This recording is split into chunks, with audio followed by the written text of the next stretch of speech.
이런 질문을 좀 드리고 싶은데 애매하고 민망하고 이래서 질문 못하는 것들을 좀 가지고 와봤어요. 아무 질문이나 막 하려고 합니다. 뭐든 던져주십시오. 왜 피부과는 다 똑같아 보일까요? 일단은 첫인상인 것 같아요. 컨셉들이 좀 다를 수 있겠지만 보여지는 부분에 있어서는 깨끗해야 되잖아요. 좀 세련되거나 날렵하다거나 이런 느낌이 중요하다고 생각을 해요. 들어갔을 때 인상이라든지 모습이라든지 다른 보험진료과라든지 다른 진료과에 비해서는 눈에 띄지 않을까. 보험진료과는 정말 병원적인 아파서 가는 곳이니까 깔끔한 느낌이 제일 중요하지만 피부과적인 부분들은 예쁘고 그래야지 뭔가 피부도 좀 좋아질 것 같고 이런 느낌이 들지 않을까. 그런 것 때문에 느껴지는 부분들은 비슷하지 않을까. 근데 속은 다르겠죠. 요즘에는 미용 성형에 대한 피부과가 너무 많잖아요. 미용 성형하는 피부과에서도 피부 진료를 봐주실 수 있는지. 기존에는 피부과라고 했을 때는 피부 질환이라든지 이런 부분들에 대한 것들이 많았는데 약을 복용한다든지 연고를 처방받는다든지 이런 게 메인이었잖아요. 요즘은 피부를 좋게 하기 위한 것, 미용적인 부분들이 목적이 너무 많아졌기 때문에 그러한 부분들에 대해서 치료를 하고 관리하는 게 더 커졌잖아요. 그래도 피부적인 질환에 대해서 지식을 습득하고 치료에 대해서도 충분히 할 수 있는 그런 부분들은 웬만한 피부 미용하는 병원에서도 가능하지 않을까.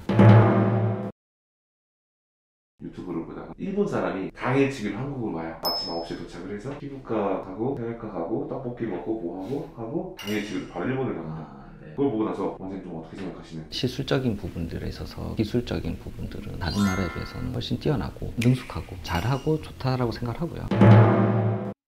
장비적인 부분들도 우리나라가 도입하는 게 빠르고 국산 장비들도 요즘은 꽤나 좋은 장비들이 많이 나오고 있어서 외국에서도 장비들을 좀 찾는, 기존에는 뭐 동남아라든지 남미도 그런 거에 관심이 많거든요. 일본 또한 요즘 피부적인 거에 대한 붐이 일어났다고 하더라고요. 예전에는 일본 하면 무조건 메이크업이었잖아요. 갸루상 이런 거 하면서 막 진하게 하고, 요즘은 우리나라처럼 자연스럽게 그런 부분들이 좀 더 커지는 것 같아요. 우리나라 선생님들이 다른 외국에서 티칭을 하시고 기술을 좀 알려주시는 그런 경우들이 또 꽤 많고 확실히 잘하는구나 그렇게 생각을 하셔도 될 것 같습니다. 일본이나 피부과 시술 비용이 훨씬 비쌉니다. 일본은 거의 2배 정도. 그렇기 때문에 당일치기로 비행기 타고 오셔서 시술 받고 이것저것 받고 돌아가셔도 일본에서 받는 거에 비해서 저렴하기도 하고 만족도 또한 높을 수 있으니까. 중고등학생이 필요 같고 이런 건 어떻게 생각하시는지. 미디어적인 요소가 굉장히 크다고 생각을 하는데 아이돌만 봐도 너무 예쁘고 너무 멋있고 그렇잖아요. 여드름에 대한 관리만 했던 거에 비해서 요즘은 고등학생인데 보톡스도 하고 필러도 하는데 적극적으로 추천드리진 않는데 할 수 없는 건 사실 아닙니다. 그걸로 인한 우울감이 좀 커지고 그런 경우들이 굉장히 많더라고요. 하고 난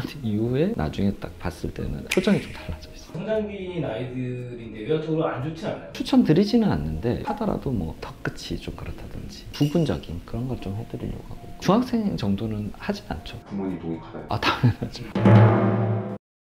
생활하는 데 있어서 너무 장애가 될 것 같으면 간단한 정도는 하고 있습니다. 병원에서 직원이 피부가 좀 안 좋으면 시술하는 사람이 피부가 안 좋으면 신뢰를 할 수 없잖아요. 피부과에 있는 직원들의 경우에는 보여지는 부분도 무시할 수 없으니까 스스로도 인지를 하고 관리도 하고 그렇게 하는 거고 정보들이 좀 더 접근하기가 수월하니까 편하게 관리를 하기도 하죠. 원장님은 상당히 치료가 많은 피부세요. 아, 감사합니다. 공격하신 거예요? 좀 케어를 해라. 약간 그런 느낌이에요. 시술은 안 하고 싶은데 상담만 받으러 가고 싶어요. 내가 잘 모르는 때는 상담을 받고 고민을 해보는 시간도 필요할 수 있어요. 상담을 하고 당일 시술들을 하는 경우가 대부분이시긴 하지만 고민이 있을 때는 상담만 편하게 받으러 오시는 것도 가능합니다. 어떤 시술을 제일 많이 받나요?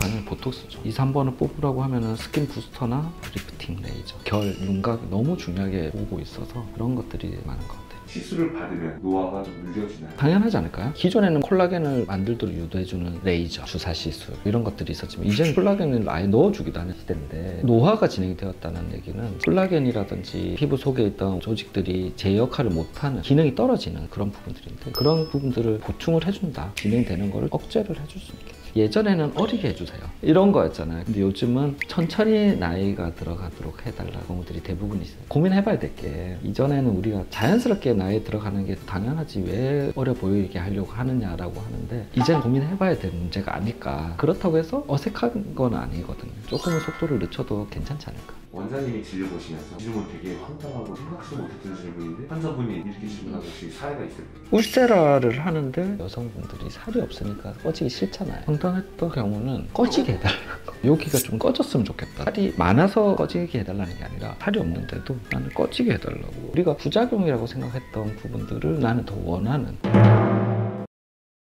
경험이 없으신 분들은 40대, 50대지만 20대처럼 기대를 하고 이런 경우에는 나이가 덜 들어 보일 수는 있겠지만 좀 어려움이 있다. 제가 만약에 원장님을 뿅망쳐 정신차려 만족도에 대한 부분들이 개인마다 다르잖아요. 물론 시술적인 결과가 다 다를 수도 있겠지만 기대치가 이 정도가 되는 분이랑 이 정도이신 분의 결과에 대한 만족도는 정말 다르죠. 욕심 부리지 말라고 한 말씀 해주세요. 아무래도 시술이 익숙치 않고 그런 분들이 더더욱 결과에 대한 기대감이 더 크실 수 있는데, 물론 좋아질 수 있고 그 정도 갈 수가 있는데 한 번에 다 만들어지는 건 아닐 수 있으니까 여유를 가지고 접근을 하시면 만족도가 좋아지실 거라고